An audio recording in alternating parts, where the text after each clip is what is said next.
Hello and welcome on 360 Sports on Trust TV. It's time to talk sport again. I am Adeni Ajishafe. A lot of activities are expected to come up today over there in Europe in the UEFA Champions League, as teams will be fighting out in the last group stage of matches that will be played in Europe. And well, we have to start from the home scene, where we take the story of weightlifting. The Nigerian weightlifter contingent, they've arrived over there in Uzbekistan, precisely in Tashkent, as they will be fighting out from the event. That is the weightlifting championship taking place in the 2021 world category. They will be showcasing their talent, and hopefully Nigerian contingent can do well in that competition. Right, joining me in the studio is Sunday Onuyenu, who will be analyzing sport with me on this sports show. Good to have you, Sunday. Yeah, thank you. It's a pleasure. It's a pleasure to be here. And now we go straight to the first story of the day now, talking about the weightlifting championship over there in Tashkent, Uzbekistan, where 7 Nigerian weightlifters are there. 5 were ladies and 2 men. I will be competing in the 49 kilogram category, 59 kilogram category, and also not forgetting 71 kilogram category. They are with their technical director, who will be with them while they have 2 coaches to guide them towards how they will run the show. They are hopefully, we want to see them winning gold. At least our contingent right now, they are in Tashkent, Uzbekistan, and we are looking at 7 of them. 5 ladies, 2 men. They will be competing in the different categories of weightlifting. I think a lot of people are looking at, Nigeria can at least get maybe gold medal or silver or bronze. I think that would be a way forward. That would be a very exciting one for Nigerians, as we anticipate they get the needed result, because talking about this championship that is ongoing, they are to qualify ahead of the Commonwealth game from that same championship. So I think hopes are high. Nigerians are also praying for them. They are rallying around support for them as patriotic Nigerians. They need to just do us proud with all the possible best they can in the male and in the female category. In fact, in all the weight kg category, they just need to come out with much effort and much passion and much enthusiasm to give the best out of what they have in them. Of course, they've practiced and they've gone on training camp for over 6 weeks, and that's quite a preparation for them. So I believe what Dr. Abdul Ibrahim, the head of Weightlifting Federation president, is doing is encouraging. Is a boost of morale. And if you look at the quality of the athletes we have, they are quite young, so we believe they will be able to represent us and flag the country flag in style. Hopefully, we hold a Nigerian contingent will do so well over there in Uzbekistan, precisely in Tashkent, as 7 Nigerian weightlifters are now there to compete in weightlifting. We have 49, 79, 51 different categories, where the 7 of them will be fighting out to see how they can get better in the world of weightlifting. Hopefully, they will come back getting some medals for Nigeria. From weightlifting now, let's talk about football, where the CAF Confederation, the first leg match between Al-Ittihad and Eyimba International will be coming up. That first leg has been rescheduled. It will be coming up 17, 18 and 19, although earlier we talked about the CAF Super Cup. That will be coming up on 22nd instead of 17, 18, 19. That will be 22nd of December for the Super Cup between the winner of CAF Champions League and the CAF Confederation. But for this, Al-Ittihad against Eyimba International will be coming up, and that will be on 17, 18 and 19. That will be the weekend, and the second leg ended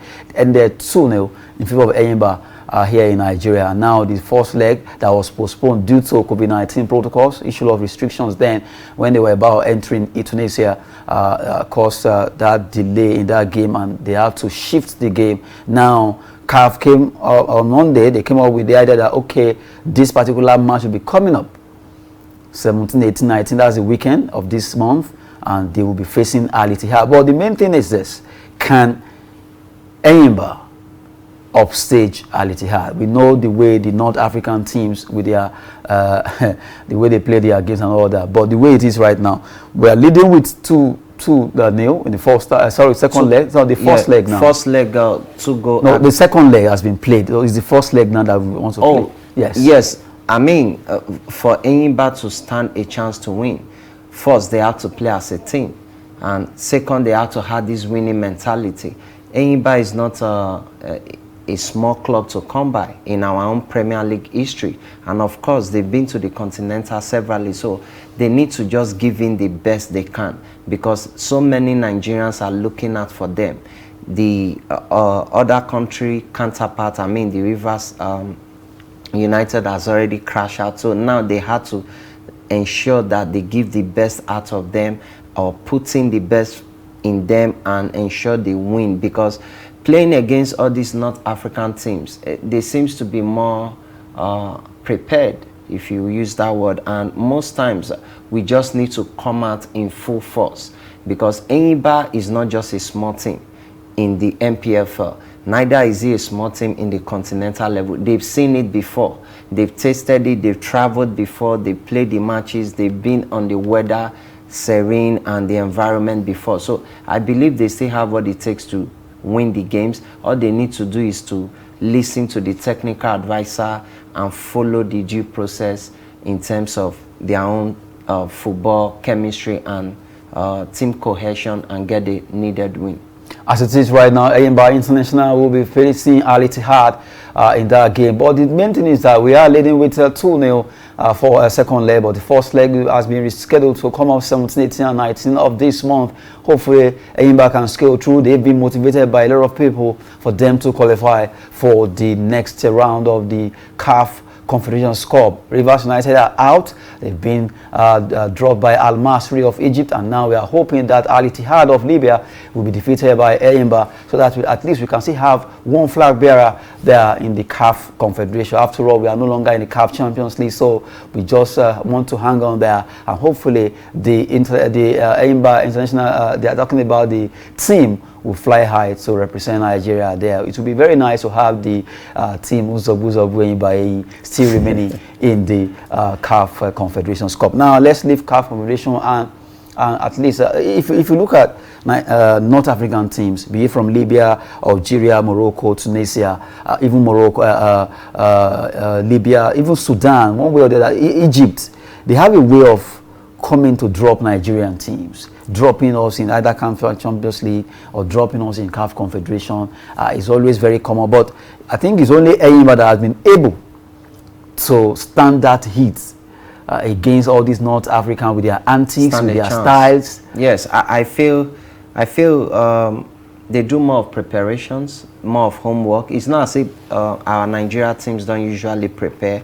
We have this jamboree kind of prepare overnight, within the week preparation, but these teams, I mean these Northern African teams have been preparing. Can we say ahead. They are more, are they more organized than Nigerian in terms of organization? I think they are, but they are more prepared. When I mean prepared, it's not just waiting for championship to come up and start preparing.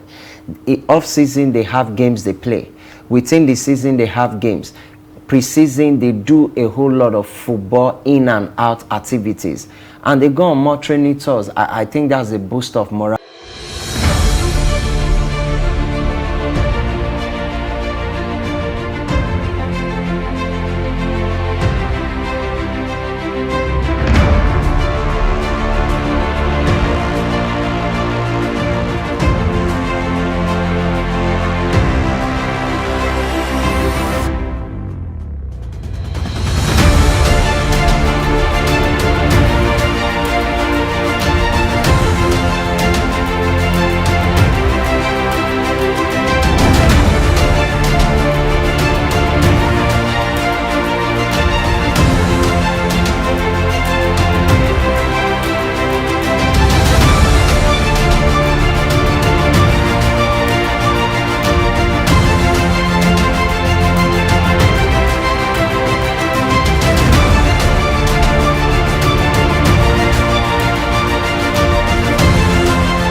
as it is, who do you see winning tonight between Inter and Real?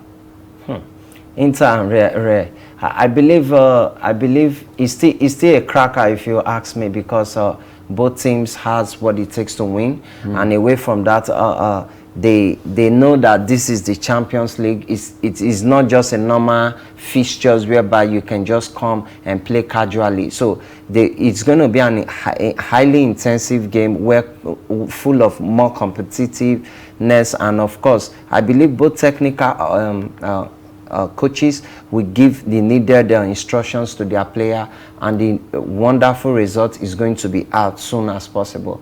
But I won't want to say this I'm picking before this, because if you look at it, it's still more or less like a 50-50 encounter, because both teams has a record in the past. Both team has a name that they want to protect, mostly Real Madrid. Real Madrid don't even like thinking of losing when it comes to Champions League. They want to win at all costs. They want to redeem their image in every angle that they can. Considering the fact that now that Alaba has been very consistent in that team, David Alaba, you look at this pattern of football, then if you join that with Vinicius, Karim Benzema up front there, I think they are well rounded. And if you look at Inter Milan too, you just can't take it away. This guy they've been scoring, talking about Edwin, he has done well for that team since he moved over from Roma, and he's been there fantastic. And if you look at the two teams now, despite the fact that Lukaku left, they still stand. They still maintain a bit of consistency and momentum. You see, that's one important thing about the game of football. You don't need to build your team around a single player.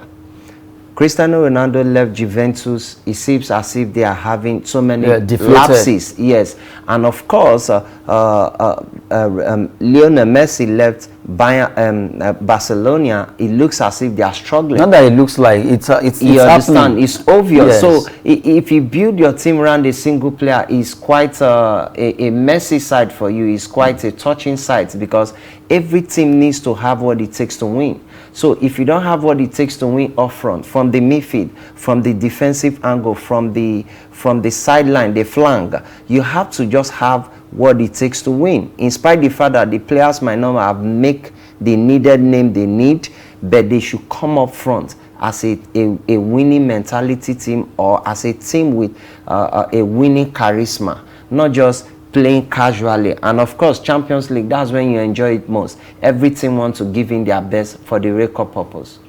Now we're still talking about the UEFA Champions League. Let's take at least the match once again before we scroll to other stories now. Well, I think FC Porto against Atletico Madrid will be another crack I don't want to see. Aside the issue of qualifiers, you want to see two teams, Atletico Madrid and FC Porto. FC Porto, that's the top team in Portugal, against Atletico Madrid. You just have to give it to those two teams. But lately, Diego Simeone has not been able, because he has lost some matches, and he's looking at see what's happening to Atletico Madrid, and they will be facing FC Porto, that we know that in Portuguese league they seem to be the best. They are top fronts. Yeah, top front, except at times that you have Benfica and Sporting Lisbon dragging with them. So they are the Celtic of Portugal. Now they've dominated Portuguese league, and they will be facing Atletico Madrid, who you can call that team a thorn in the flesh for Real Madrid and also Barcelona. They are always there to wreak havoc against those two teams, even though you cannot lay them as a second fiddle team. They also always give statements. Diego Simeone, and despite the fact that he has gotten most of his players on their feet, against FC Porto might just be a difficult match. I believe so, if possible, because if you look at what they had in their last game, they needed to come out up front. You know, you see, in game of football, before the 90 minutes, you start with a particular game plan. In between, you have to come up and say, oh, possibly this game plan is not giving me an edge, and you work something out after the halftime. And before the 90 minutes, you can get the needed result. So it's still open to both sides. We believe it's going to be a cracker. Well, we hope that everything goes well tonight in the Ever Champions League as we go straight to two stories remaining quickly. Transfer stories. Anyway, a particular player called Atletico is now interested in Chelsea, and according to his coach, Marco Rossi, the Hungarian, he says that the move for Atletico by Chelsea is done. It's a done deal. That will be a good one for this young man. Chelsea move for Fenerbahce's defender, Atletico. It's a done deal according to Marco Rossi, his coach over there in Fenerbahce. Wow. I think it is a welcoming development, is a progression for the blue side, because so far so good. They've been having a very enjoyable run. I believe what they need more is building their team. You can't just expect a team as big as Chelsea, even in the Champions League and of course in the EPL, to not recruit players. They just have to keep recruiting players, because you know, fatigue might have to set in with time, because the players are playing more matches. In between, injury can still come in. You might not tell, and if they have extra options, it's better for them. If they have options, it will be better for them to get the player called Atletico from Fenerbahce to join them in Chelsea. According to Marco Rossi, he says that that particular deal is a done deal. We wait to see. It could be a rumor, it could be a fact. Now, taking the last straw on the show, talking about another player, Frankie Jong, who plays for Barcelona. He's a target. He's a target for Manchester United Ragnick since he moved over as the interim manager of that club. Talking about the player, Frankie de Jong is a target for Manchester United. A very good player. Of course. Honestly, I'm almost excited. I just wish they see the full target. Oh, I remember you're a Man U fan. Because I'm a Man U fan. And away from being a Man U fan, trust me, we just got a new coach. If the team has a new coach, he needs to work with as many players as he can. In between the coming weeks, he will be able to figure out who is going to be his first 11, and of course, who are to be coming in as substitute, because now he's still understudying the team, and that's what he needs at the moment. So if they have more signing in between the January transfer window, is a better option. It will be a better option if they at least if they can get Frank de Jong from Barcelona, a very good midfielder.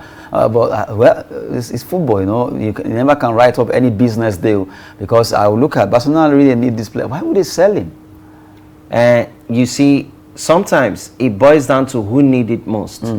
The interest of the club, the interest of the other club, and the interest of the player. Sometimes the player might be interested to go, and the club he is playing for at the moment might just say, no, you have to stay one more season or two. And of course, the highest bidder looks as if they are going to get the run.